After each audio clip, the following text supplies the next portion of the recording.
Do you guys like my Daria shirt? Anyways, as someone who lives alone, I constantly find myself in this scenario where I feel really fucking lonely. So I usually just like play a YouTube video on my iPad or my iPhone and just like do chores around the house.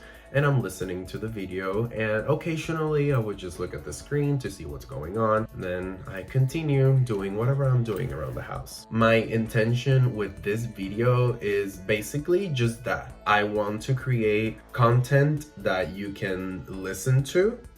You don't necessarily have to look at the screen, so I can keep you company as you're doing stuff around the house if you're in the same position as me and you're also lonely. Hi everyone, my name is Jangil Rivera. I am a character designer and visual development artist, and today I will ramble. Today I'm feeling like I want to ramble. I just want to vent and talk about things, but I will do so as you see a time lapse of this illustration that I did a few days ago. Let's start. So I did this illustration a few days ago, or maybe like a week or two ago. And with this one, I wanted to try something different. I wanted to basically recreate this early 2010s Tumblr grunge aesthetic that was going on in those pictures at the time, you know, those with terrible flash lighting going on. You know, back when we were romanticizing smoking cigarettes and feeling sad for some reason. I think I pulled this effect.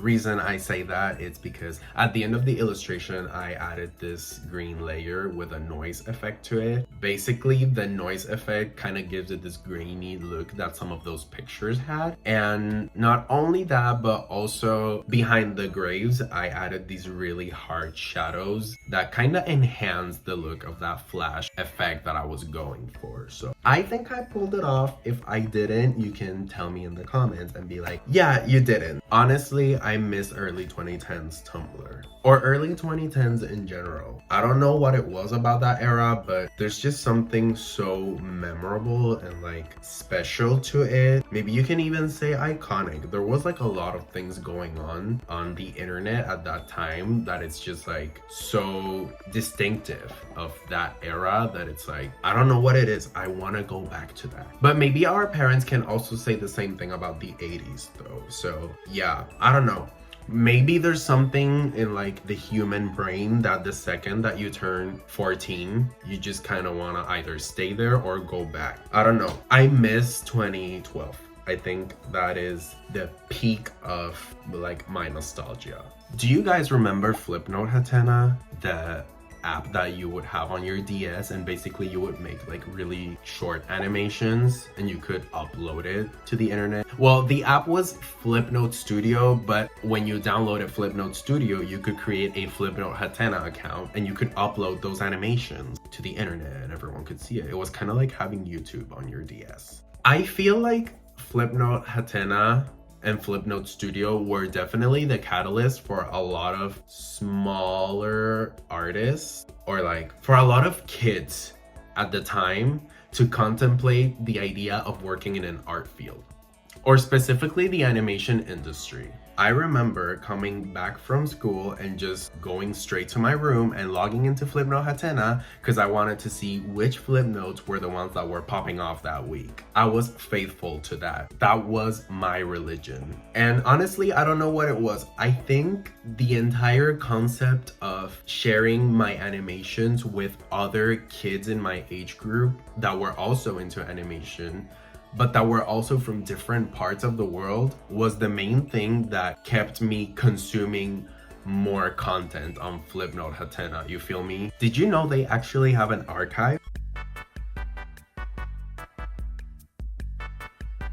If you go to Google and you put Flipnote Hatena archive and you click the first link that you see, you are going to find every single Flipnote that everyone has posted there. That can either be a good thing, or it can be the end of your career as an artist if you posted some problematic shit at the time. So I actually typed in my username in the Flipnote Hatena archive and I found all the Flipnotes that I posted. That was terrifying. I am never doing that again. But I found a lot of Flipnotes with my old character that I created at the time. He was basically supposed to be just like a cooler version of me.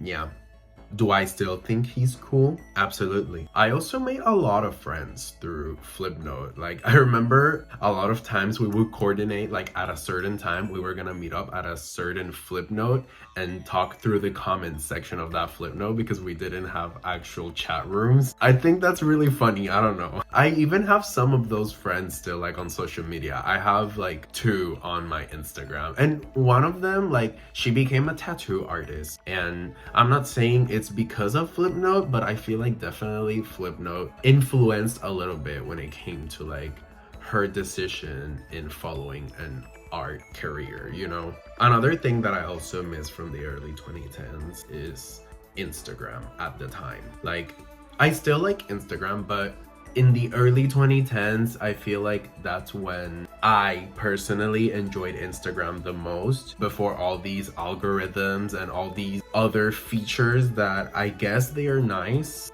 but they definitely influence the way that Instagram operates now. And like, okay, let me explain. When I started my Instagram account, it was for me to share my art. I was also doing that on Tumblr, and I really liked Instagram at the time because it was easier for me to discover new artists. Like, I could just go to like any hashtag and just like click that hashtag and check out the latest tab from that hashtag, and I would just find like any post that was like the most recent, you know? But now, for some reason, Instagram took off that feature, and if I want to discover new, smaller creators, it's a little bit more difficult. I personally think it's stupid because you are limiting creators to grow in your platform, and you're like limiting them to actually contemplate the idea of keep using that platform if you're not gonna give them the chance to grow, you feel me? Also, something that I really don't like about Instagram is that they just want to be like everyone else. At first, in the beginning, Instagram was only pictures, which was great for visual artists, you know? Slowly, they implemented 15-second video sharing because of Vine, because Vine at the time was popping off. That one, it didn't annoy me too much, but that was definitely like the beginning of Instagram not just being Instagram, but like just another social media, you feel me?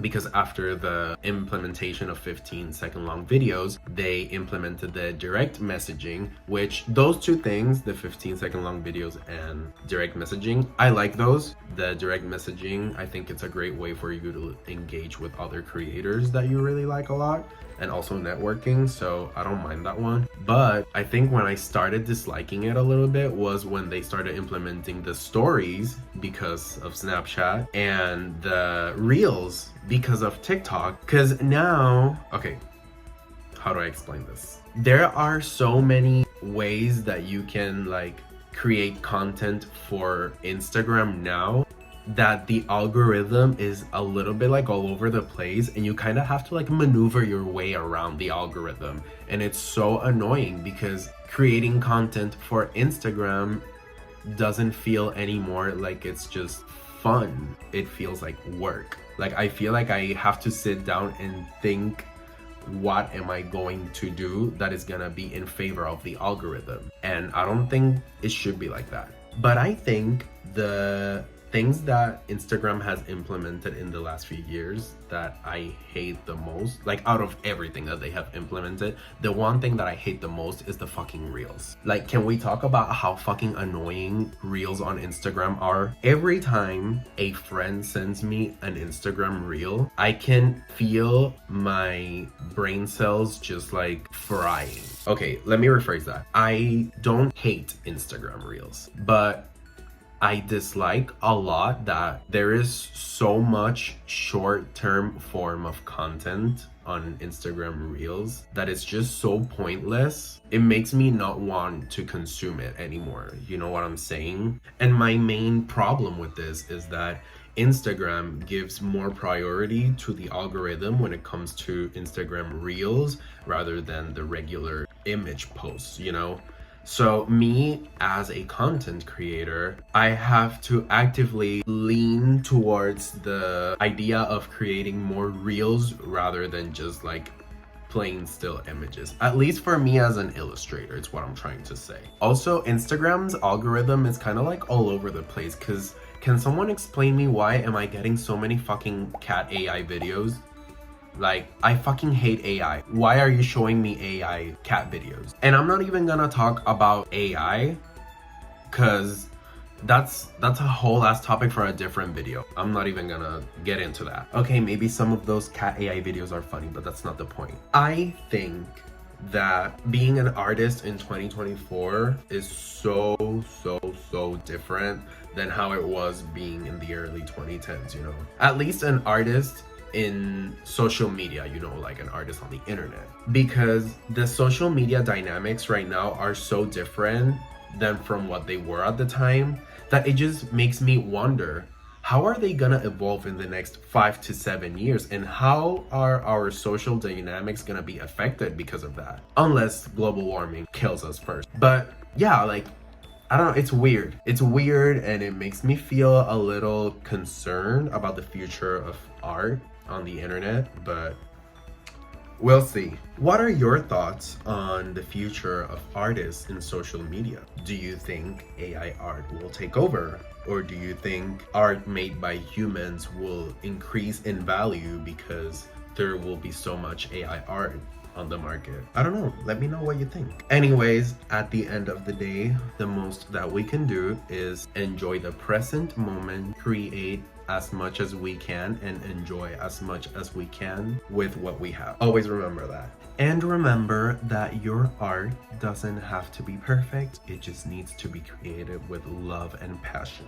Guys, thank you so much for joining me on today's video. I hope you guys liked it, and I hope you guys enjoyed the illustration that I did for all of you. If you didn't like the illustration, then I'm sorry, that's not my fucking problem. Hope you all are having a wonderful day, and I'll see you on the next one. Bye bye.